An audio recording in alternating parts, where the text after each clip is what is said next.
नमस्कार मित्रांनो, सुस्वागतम घरोघरी मातीच्या चुली या मालिकेच्या आजच्या भागामध्ये ॲडव्होकेट आता ऋषिकेशला आता अगदी म्हणतात की एक मुलगा म्हणून तुम्ही कलंक आहात, कलंक. तेव्हा जानकीला राग येतो. जानकी म्हणते की बास करा, जे काही विचारायचे असेल ते मला विचारा, परंतु असं सगळ्यांच्या समोर माझ्या नवऱ्याचा अपमान करण्याचा तुम्हाला काही एक अधिकार नाही म्हणून. कारण ऋषिकेश सारखा मुलगा फक्त भाग्यवंत असणाऱ्यांनाच मिळतो आणि फक्त ऋषिकेश सारखा अगदी मुलगाच नाही तर त्यांच्यासारखा नवरा आणि त्यांच्यासारखे वडील फक्त अगदी भाग्यवंतांनाच मिळते.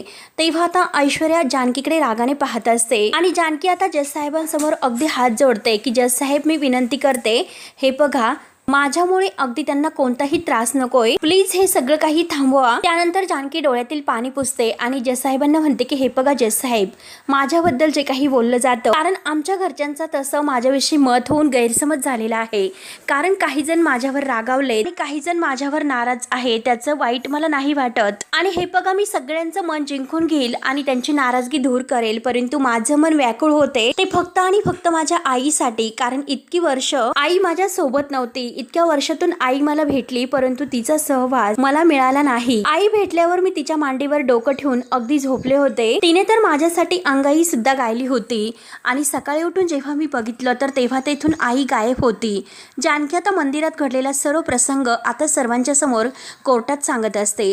ऐश्वर्या आणि सारंग या दोघांना मात्र हे ऐकूशी वाटत नाही. जेव्हा आई माझ्याजवळ नव्हती तेव्हा मात्र मला लहानपणची भावना जाणवली की तेव्हा माझ्याजवळ ती आई नव्हती. कारण तेव्हा सुद्धा हीच वेळ माझ्यावर होती, कारण माझी आई अगदी अनाथ आश्रमामध्ये मला सोडून निघून गेली होती.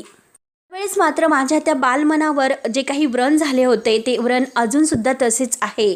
जानकी आता जेव्हा ही आपल्या आईबद्दल आता सर्वांसमोर सांगत असते तर तिच्या डोळ्यातून पाणी येत असते आणि तिचं ते अगदी आयुष्याची कहाणी ऐकून अगदी सर्वांच्या डोळ्यात सुद्धा पाणी येते.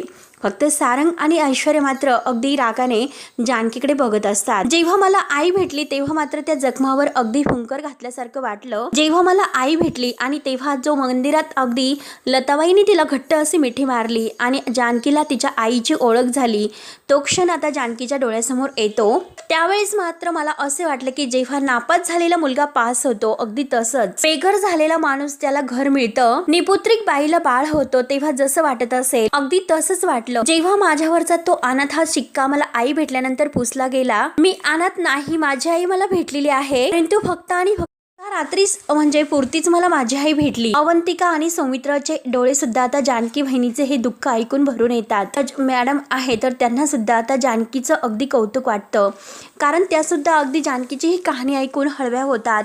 आणि माझी आई कुठे गेली हे मला माहिती नाही, परंतु गेली तर ती माझं हसू घेऊन गेली. आणि जानकी आपल्या डोळ्यातील परत पाणी पुसते आणि म्हणते की वकील साहेब, अहो मला माहिती आहे कोर्टामध्ये भावना नाही चालत, पुरावे चालतात आणि माझ्याकडे ते पुरावे आहेत. असे पुरावे आहेत की जे पुरावे मी माझ्या मनाच्या कप्प्यात जपून ठेवलेले आहेत. माझ्या आईची कोशी, तिच्या त्या पदराचं मऊपण आणि अगदी कणखर हातांचा तो मऊ तो स्पर्श मला अजून जाणवतो. आणि तिच्या चेहऱ्यावरचे ते हसू, ते डोळ्यातील अगदी काळजी आणि प्रेम, आपल्या लेकरासाठी असणारी तळमळ, तिची ती लगबग खरंच अगदी डोळ्यामध्ये झामावून जाते. आणि हे जे काही तिच्यासोबत घडणारे माझे क्षण आहे ते माझ्या मनाच्या कप्प्यात मी अगदी जपून ठेवलेले आहेत. हेच पुरावे जज साहेब एखाद्या लेकरासाठी अगदी पुरेसे असतात. लता कारखानीस माझी आई आहे, ह्या पुराव्याशिवाय मला कोणत्याही पुराव्याची आता गरज नाही. जानकी तर स्पष्ट शब्दात हे आता कोर्टासमोर मांडते. आणि सुमित्रा आई सुद्धा माझी तितकीच आई आहे, तिने सुद्धा एका मुलीप्रमाणे माझ्यावर प्रेम केले. लग्न करून या घरात सासरी आल्यानंतर अगदी प्रेम आणि माया मला या घरात सुमित्रा आईमुळे आईचं मिळालं. जेव्हापासून आता आई माझ्यावर नाराज झाली तेव्हा मात्र माझ्या म्हणजे जी काही आई होती तर ती फुटक्या नशिबाचं रिंगण तोडून आत आली, ते पण मला वाचवायला, माझ्यासाठी बोलायला आणि माझ्या बाजूने उभी राहायला. मीच कमनशिबी आहे की मी माझ्या आईला ओळखू शकले नाही. ती खोटी बाई आहे आणि ती खोटी पार्वती आई आहे हेच मी समजत होते. तिच्याबद्दल हाच खूप मोठा गैरसमज मी करून तिच्यावर रागराग करत होते. तिच्या डोळ्यातील भाव मी तेव्हा नाही ओळखू शकले आणि मी तिचा तिरस्कार केला. परंतु जेव्हा मात्र मला कळाले की ती माझी आई आहे म्हणून, तेव्हा मात्र आता माझा हात तिच्या हातातून सुटला होता आणि धूर गेली होती माझ्यापासून, अगदी धूर. आणि हे बघा जज साहेब, मी तुम्हाला खात्रीने सांगते की माझ्या आईचा खून झालेला नाही. तिच्या खोट्या खुनाचा खोटा आरोप माझ्यावर आहे आणि जर आता कोणतेही पुरावे नसतील तर तुम्ही मला शिक्षा द्या, मी तुरुंगात जायला तयार आहे, परंतु हे बघा माझ्या आईचा खून झालेला आहे, मी मान्य नाही करू शकत, तुम्हाला काय शिक्षा मला द्यायची असेल ते द्या, परंतु आईचा खून झालेला नाही. जानकी आता जज साहेबांसमोर हात जोडते आणि म्हणते की हे बघा माझ्या आईचा जीव धोक्यात आहे, तुम्ही प्लीज तिला वाचवा. ऋषिकेशचे डोळे सुद्धा अगदी भरून येतात आणि आता जज मॅडम आहे तर त्या सुद्धा डोळ्यातून पाणी त्यांच्या अगदी ओघळायला सुरुवात होते. त्यानंतर आता इकडे आता लताबाई संपत आणि राणी ह्या दोघांना विनंती करत असते की का तुम्ही दोघं माझ्याशी असं करतात, तुम्ही तर माझ्या मुलीच्या आणि मुलाच्या वयाचे आहात. राणी आणि संपत तिच्यावर हसतात. राणी म्हणते की काय ग मग तुला मम्मी बोलू का. लताबाई म्हणते की हे बघा मला एकदा सोडा, एकदा फक्त आणि फक्त मी माझ्या मुलीला भेटून येईल. आता लताबाई खूप रडतच यांना विनवण्या करत असते, परंतु हे अगदी निर्दयी तिच्यावर हसत असतात. मी एकदा तिला डोळे भरून बघेल आणि तिच्या घरात माझ्यामुळे लागणारी आग जी काही आहे ती विझून मी येईल. फक्त एकदा मला सोडा आणि माझ्या मुलीला भेटवा, माझ्यावर विश्वास ठेवा, मी खरंच परत येईल. तेव्हा आता संपत हसतच तिच्याजवळ येतो आणि लताबाईला म्हणतो की काय ग तू मला वेडी समजलंस का. आणि तो राणीला म्हणतो की राणी अगं एक तुला गोष्ट माहिती आहे का, शाळेत असताना आपण ऐकत होतो म्हातारी अगदी प्रवासाला निघतात आणि रस्त्यात त्यांना कोण भेटतो तर वाघ आणि कोल्हा. तर राणी म्हणते की त्या वाघाला आणि कोल्ह्याला अगदी वेड बनवतात तर ती म्हातारी आणि म्हातारा. संपत म्हणतो की करेक्ट, अगदी वेड बनून तू आमच्याकडून पळ काढते. आणि राणी तर जोरजोराने आता लताबाईवर हसते आणि हे बघ तू आम्हाला उल्लू बनवू नकोस आणि जास्त शहाणपणा जर केलास तर काय होईल हे दाखवू का तुला. आणि तो बंदूक बाहेर काढतो, लताबाईला दाखवतो. लताबाई घाबरते आणि संपत म्हणतो की ही खेळण्यातील बंदूक नाही तर खरी बंदूक आहे तर, आणि जर तू बाहेर पडली तर गोळी झाडेल. तर राणी म्हणते की ऐश्वर्या मॅडम आम्हाला सांगून गेलेले आहेत तुझा जगून तरी काही उपयोग नाही, कारण तुझी जरी बॉडी ही पोलिसांना मिळाली तरी सुद्धा हे सिद्ध होणार की जानकीने तुला मारलं म्हणून. तेव्हा आता लताबाई हे ऐकून खूप अशी रडते आणि नाही करत असते. तेव्हा संपत म्हणतो की आता गप्प बसायचं आणि राणीला म्हणतो की चल इथून. ते दोघे तर बाहेर जातात, परंतु लताबाई खूप अशी ओरडत असते की ऐका माझ्यावर दया करा. आणि आता देवाची ती अगदी धावा करते की देवा काही कर परंतु माझ्या बबडीला यातून सर्वातून सोडव. तेव्हा आता जानकी इकडे अगदी हात जोडते आणि जस मॅडमला म्हणत असते की हे बघा हे सर्व कोण करते आणि काय करतात, जे काही याच्या मागे करणारा सूत्रधार आहे त्याबद्दल मला काहीच माहिती नाही. फक्त माझी एकच विनंती आहे की माझ्या आईला या संकटातून सोडवा, त्यानंतर मला तुम्ही कुठलीही शिक्षा द्या. माझी आई कुठे आहे हे मला कळून द्या, ती सुखरूप आहे की नाही हे मला कळून द्या, तिला शोधून काढा आणि बाकी मी अगदी कोणत्याही जन्मात अगदी जन्मभर तुरुंगात जायला तयार आहे. फक्त माझ्या आईला वाचवा जज साहेब, माझ्या आईला वाचवा. म्हणून जानकी आता खूप अशी रडत असते. तेव्हा आता जानकीची ही जी काही करून कहाणी ऐकून आता जज मॅडम सुद्धा अगदी भावूक होतात आणि म्हणतात की जानकी अगं मी सुद्धा एक आई आहे, अगं मी एक बहीण सुद्धा आहे, तुझ्या भावना मी समजू शकते आणि कायद्याला मात्र ही भाषा नाही चालत. त्यासाठी तुला मी एक चान्स देते की कोर्ट हे 24 तासांनी पुन्हा भरेल, तोपर्यंत तू तुझ्या आईला शोधून काढ. आता जानकीच्या अगदी मनात अगदी सर्वत्र कोर्टात हा आवाज घुमत असतो, तोपर्यंत तुझ्या आईला तू शोधून काढ. आणि हे बघ जानकी तू जर तुझ्या आईला शोधून आणलंस तर ही केस मात्र सुटेल. तेव्हा आता हे सर्व ऐकून सारंग आणि ऐश्वर्या लगेच अगदी त्यांना धक्का बसतो, एकमेकांकडे बघत असतात. नक्की आता ह्या जज साहेबांनी ह्या जानकीला काय असा निर्णय दिला आणि आता जर जानकीने त्या लताबाईला शोधून आणले तर आता जानकीची शिक्षा कमी होईल. त्यानंतर आता जज साहेब पुढे सुद्धा म्हणतात की हे बघ जानकी जर तसे झाली नाही, तू तुझ्या आईला शोधून नाही आणले तर मात्र तुझ्यावर मला पोलीस कारवाई तर करावीच लागेल. आणि आतापर्यंत जे काही साक्षी पुरावे आहे ते बघितल्यानंतर आणि कोर्टात जानकी यांनी केलेली विनंती एक मान्य करू हे कोर्ट मात्र जानकी रणदिवे यांना पुरावे शोधण्यासाठी 1 दिवसाची मुदत देत आहेत आणि त्यांची मात्र तात्पुरती मुक्तता सुद्धा करण्यात येत आहे. कोर्ट मात्र 24 तासानंतर ह्याच वेळेत पुन्हा भरेल. तेव्हा आता अवंतिका आणि सौमित्र यांना आनंद होतो आणि जानकीला सुद्धा खूप छान वाटतं. जज साहेब पुन्हा याच वेळेत उद्या हे कोर्ट भरेल असे बोलून तेथून निघून जातात. तर ऋषिकेशला खूप आनंद होतो, धावतच तो आपल्या जानकीजवळ येतो. आता इकडे हा संपत आणि राणी मात्र जेवण करत असतात त्या गोडाऊनमध्ये आणि आता ही लताबाई त्यांना पाहते की ते कुठे आहे म्हणून आणि लगेच आता तिला समोर काहीतरी सोडवता येईल का हे पाहत असते. आणि आता त्या बॉक्सवर तिला काच दिसते आणि लताबाई आता आपली हळूच खुर्ची मात्र ओढत त्या बॉक्सजवळ घेऊन येते आणि तेथील ती बाटलीची काच आहे फुटलेली तर ती उचलते, परंतु आता जे काही आपल्या हाताला बांधलेलं दाव आहे तर ती तोडत असते, त्या काचेने ती कापण्याचा प्रयत्न करत असते. आणि आता मात्र तिच्या हाताला ती कास लागते आणि त्यातून हातातून जे रक्त निघत आहे तर ते तेथील त्या जानकी जी काही कंपनी असते रणदिवे एंटरप्राइजची लिमिटेड तर त्या बॉक्सचे ते तिथे अगदी ते गोडाऊनमध्ये ते बॉक्स असतात आणि आता मात्र त्या बॉक्सला ते रक्त लागते। तेव्हा आता लताबाईला खूप त्रास होतो। तेव्हा ती मनात म्हणते की जानकी नशिबाने काय थट्टा मांडली ग, अगं समोर तर तुझ्या नावाचे बॉक्सेस आहे, आसपास फक्त आणि फक्त तुझंच नाव माझ्या समोर आहे, परंतु तरी सुद्धा जानकी अगं तुझ्यापर्यंत पोहोचायला मी काहीच करू शकत नाही। जानकी मी इथून कशी निघू हेच मला नाही कळत, देवी आई तूच आता मला काहीतरी मार्ग दाखव ग। म्हणून आता लताबाई रडतच देवी आईचा धावा करते आणि खूप अशी रडत असते। त्यानंतर आता इकडे जी ओवी आहे तर ती ओवी रडत असते आणि ती आपल्या नाना आजोबांना विचारते की नाना आजोबा आपली आई कधीच परत येणार नाही का हो। तेव्हा आता नाना म्हणतात की अगं येणार ग। आणि तेवढ्यात दाराशी आता सगळेजण घरी येतात आणि जानकी मात्र ओवी असं ओवीला जेव्हा म्हणते तर नाना आणि ओवी धावतच जानकी जवळ येतात। जानकी आता लगेच ओवीला घट्ट अशी मिठी मारते। तेव्हा आता अवंतिका सौमित्र हे सगळेजण ऋषिकेश घरी येतात। ओवी विचारते की आई अगं किती वेळ तू असं घरी येण्यासाठी लावलास ग। जानकी म्हणते की सॉरी बाळा, अगं मी तुला सोडून आता कुठेही नाही जाणार, मी कायम तुझ्या सोबतच असेल। तेव्हा आता ओवी म्हणते की आई अगं आता या पुढे मात्र तुम्हाला जे काही सांगशील ना तर ते कायम मी तुझंच ऐकेल। तेव्हा आता सर्वजण अगदी खदकन हसतात। तर जानकी विचारते की ओवी बाळा आणखीन एक ऐकशील का, मला एक गोड पापी देशील का। तर ओवी छान अशी गोड अगदी जानकीची पापी घेते आणि त्या दोघी मायलेकीचं प्रेम पाहून अवंतिका सौमित्र नाना ऋषिकेश खूप खुश होतात आणि तेवढ्यात ऐश्वर्या सारंग आणि सुमित्रा घरी येतात। ऐश्वर्या लगेच म्हणते की अगं ओवी अजून 2-3 असे पाप्या दे तुझ्या आईला, कारण आजच्या दिवसच तुझ्या आई सोबत आहे आपल्या सोबत, कारण उद्या पोलीस काका येतील आणि तुझ्या आईला परत घेऊन जातील। तेव्हा आता ऐश्वर्याचा सर्वांना राग येतो, सर्वजण ऐश्वर्याकडे रागाने पाहत असतात। तेव्हा ओवी बिचारी घाबरते, लगेच आता जानकीला घट्ट अशी मिठी मारते। तर जानकी ऐश्वर्याकडे रागाने बघत ओवीला अगदी सावरते। तर जानकी आता ओवीला म्हणते की ओवी तू वर जा बरं। तर ओवी म्हणते की नाही आई मी तुझा हात सोडून कुठेही नाही जाणार, तुझ्या सोबतच असेल। जानकी म्हणते की बाळा अगं मी तुला सोडून कुठेही नाही जाणार, मी तुला सांगितलं ना वर खोलीमध्ये जा मी येतेच। तेव्हा ओवी आता धावतच वर जाते। तर जानकी आता रागाने ऐश्वर्याला म्हणते की ऐश्वर्या अगं लहान मुलांशी कसं बोलायचं आहे याची सुद्धा तुला थोडीशी अक्कल नाही का। तेव्हा आता ऐश्वर्या म्हणते की अगं मी काय चुकीचं बोलले, अगं तूच तर सांगत असते की लहान मुलांशी खोटं बोलायचं नसतं आणि तू तर हे शिकवलं होतं। तेव्हा आता ऐश्वर्याचं हे वागणं बघून अवंतिका आणि सौमित्र यांना सुद्धा खूप राग येतो, रागानेच आता ते ऐश्वर्याकडे पाहत असतात। तेव्हा आता जानकी ही ऐश्वर्याला म्हणते की अगं तसे तर मी तुला सुद्धा अगदी धडे शिकवलेले आहेत। आणि जेव्हा मात्र जानकी ही आता ऐश्वर्याला अगदी तिची साडी चोळी वगैरे देऊन मात्र तिच्या घरी म्हणजे तिच्या माहेरी जी पाठवणी केलेली आहे तर ते सर्व क्षण मात्र आता जानकीला सुद्धा आठवतात।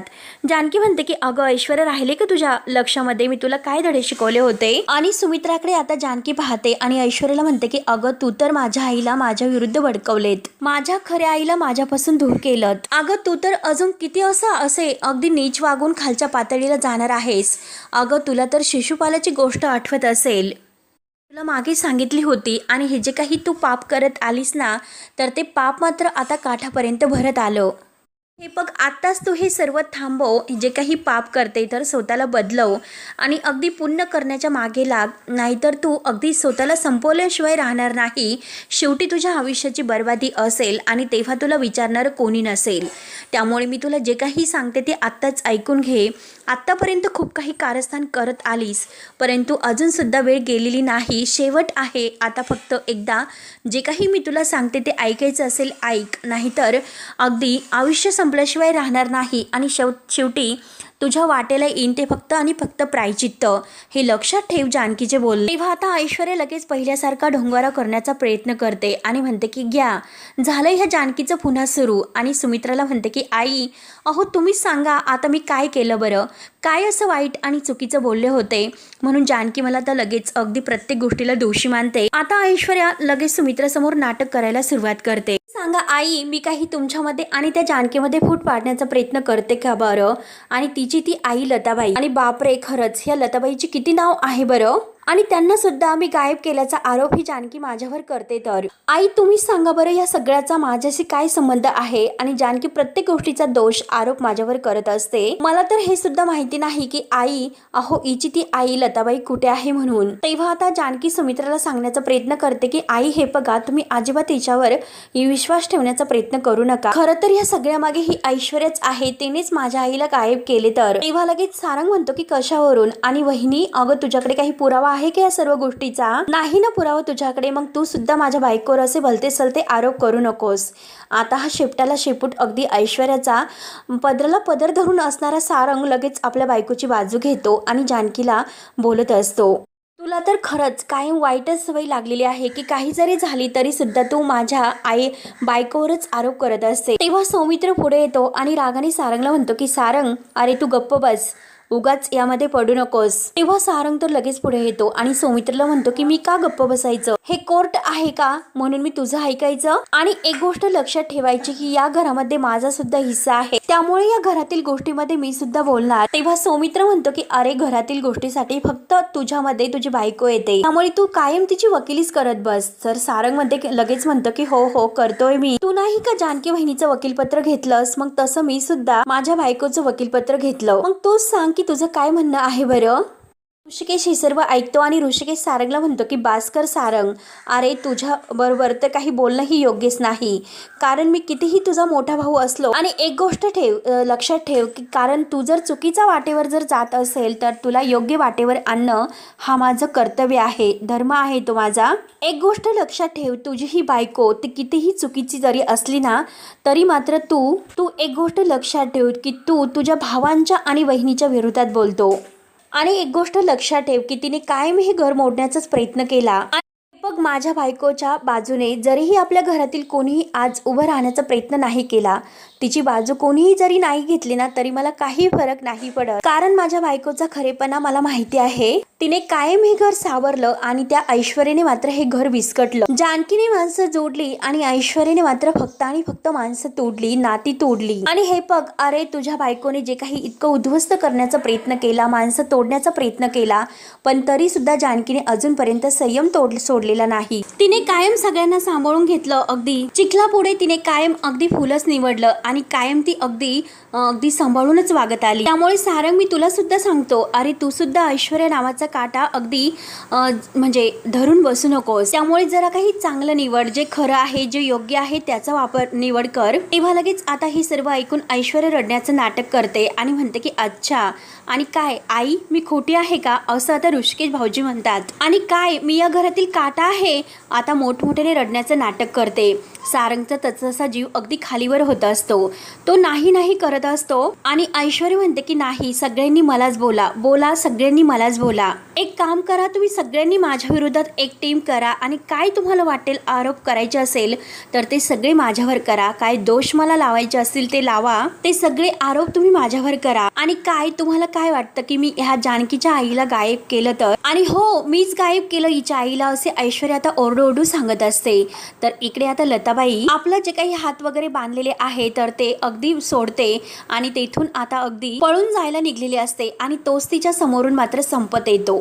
आता संपतला बघून मात्र लताबाई आणखीन घाबरते. संपत विचारतो की काय, कुठे चाललीस? तेव्हा आता लताबाई त्याची गचंडी धरते. तेव्हा मात्र आता संपत म्हणतो की थांब लताबाई थांब, नाहीतर मी तुझ्यावर अगदी बंदुकीतील गोळी मारेल. आणि लगेच आता तो बंदुकीतील गोळी ओढतो आणि लताबाईला असं वाटतं की नक्की आता मी मेले म्हणून, कारण हे मित्रांनो लताबाईने पाहिलेलं स्वप्न असतं. तिला आता भीती असते की जर मी पळून गेले आणि ह्या संपतने जर मला गोळी झाडून मारले तर मात्र अवघड होईल, म्हणून लताबाईला खूप टेन्शन येते. लताबाई आता मनात विचार करते की देवात जर मी पळाले तर हे मला नाही सोडणार. माझी मुलगी मात्र तिकडे वाट पाहत असेल आणि एकतर तिला माझ्या खुनाच्या आरोपाखाली जेल होईल, शिक्षा होईल. देवा आता तूच सांग की नक्की मी काय करू, म्हणून लताबाई आता खूप अशी रडत असते. त्यानंतर आता इकडे ऐश्वर्या सगळी बोंबाबोंब करत असते की मान्य आहे की हे सर्व मी केले आणि सगळ्यांनी आरोप माझ्यावर करा, काय करायचं असेल ते करा. आणि मोठमोठ्याने आता ओरडत असते. आणि एक काम करा, तुम्हाला जर मला शिक्षा द्यायची असेल तर शिक्षा द्या आणि मारा, मला मारा, कोणीही मारा, म्हणून अगदी वेड्याचं सोंग पांघरते. जानकीचे हात धरते आणि जानकीला म्हणते की मार, तुला मारायचं असेल ना तर तू मला मार. आणि हे बघा, तुम्ही सगळ्यांनी कितीही काही केले तरी सुद्धा सत्य नाही बदलणार. आणि सत्य हेच आहे की मला माहिती नाही की ती बाई कुठे आहे. मी तुम्हाला अगदी खरं सांगते की हिच्या आईला मी गायब केलेलं नाही, म्हणून माझ्यावर नको ते वाटेल तसे आरोप करण्यापेक्षा तुम्ही अगोदर हिच्याकडे लक्ष द्या. तेव्हा आता जानकी म्हणते की हो, तूच माझ्या आईला गायब केलंस आणि हे बघ माझी आई कुठे आहे ते मला सांग. तेव्हा आता ऐश्वर्या हात जोडून म्हणते की अगं बाई, खरंच मला नाही माहिती तुझी आई कुठे आहे ते. तर जानकी म्हणते की ऐश्वर्या, रडण्याचे नाटकं तू करू नकोस, तूच माझ्या आईला डांबून ठेवलेला आहे, कुठे सांग ते लवकर. ऐश्वर्या म्हणते की अगं, नाटकं तर ती बाई करतेस आणि हे बघ कोण कुठली ती रस्त्यावरची बाई. तर आता अगदी ती रस्त्यावरची बाई म्हटल्यानंतर जानकीला खूप राग येतो. जानकी म्हणते की एक गोष्ट लक्षात ठेव, ती आई आहे माझी, आणि एक गोष्ट लक्षात ठेव, माझ्या आईबद्दल एक जरी शब्द वाकडा काढलास तर लक्षात ठेव. तेव्हा आता ह्या दोघींचं जे काही भांडण आहे ते बघून सुमित्रा पुढे येते. सुमित्रा म्हणते की बास करा, काय हे तुझं भांडण आणि काय आपल्या घरामध्ये हे सर्व काय चाललंय. आपल्या घराचं नाव बदला आणि बाहेर मात्र कोर्टाची पाटी लावा आणि एकमेकावर अगदी दावे ठोकत बसा. तेव्हा आता जानकी म्हणते की आई, माझ्यावर विश्वास ठेवा. तेव्हा आता सुमित्रा म्हणते की पुरे जानकी, पुरे एकतर अगोदर हे काम कर की अगोदर ह्या सारंग आणि ऐश्वर्या दोघांवर अगदी आरोप करणं बंद कर. अगं निदान हे माझ्या डोळ्यासमोर तरी आहे, परंतु ती लताबाई कुठे आहे, ती तर तुझी आई आहे. अगं या दोघांवर आरोप करून ना तुझी आई सापडणार आहे आणि ना तू खरी आहे हे सिद्ध होणार आहे. जर तुला तुझा खरेपणा सिद्ध करायचा असेल तर तू जा आणि लताबाईला शोधून आण. अगं तुझ्या हातात फक्त 24 तास आहे, त्यामुळे तू तुझ्या आईला शोधून आण. तेव्हा आता लगेच सौमित्र म्हणतो की वहिनी, हे बघ आई जे काही म्हणत आहे ते योग्य आहे, अगोदर आपल्याला लता काकूंना शोधायला हवं. तेव्हा आता जानकी म्हणते की हो, मी माझ्या आईला शोधून काढेल. वाईटामध्ये कितीही ताकद असते तरी सुद्धा जिंकतो तो शेवटी खरेपणा, आणि मला माहिती आहे की मला माझ्यातील खरेपणा जिंकेल म्हणून. कोर्टाने तर 24 तास दिलेले आहेत आईला शोधण्यासाठी. 24 तासाच्या आत मी माझ्या आईला शोधून काढेल. तेव्हा आता सौमित्र, अवंतिका आणि ऋषिकेश जानकीच्या पाठीशी असतात आणि लताबाईला शोधण्याचं काम ते आता हाती घेतात. त्यानंतर आता इकडे गोडाऊन मध्ये जे काही बॉक्स आहे तर ते घेण्यासाठी काही माणसं तेथे येतात आणि दरवाजा वाजवतात. तर राणी आणि संपत लगेच आता लताबाईच्या तोंडाला रुमाल बांधतात आणि संपत राणी आता पुढे येऊन दरवाजा उघडतात आणि त्या माणसांना म्हणतात की कुठे. तेव्हा आता ते माणसं म्हणतात की ते बॉक्स आता न्यायचे आहेत.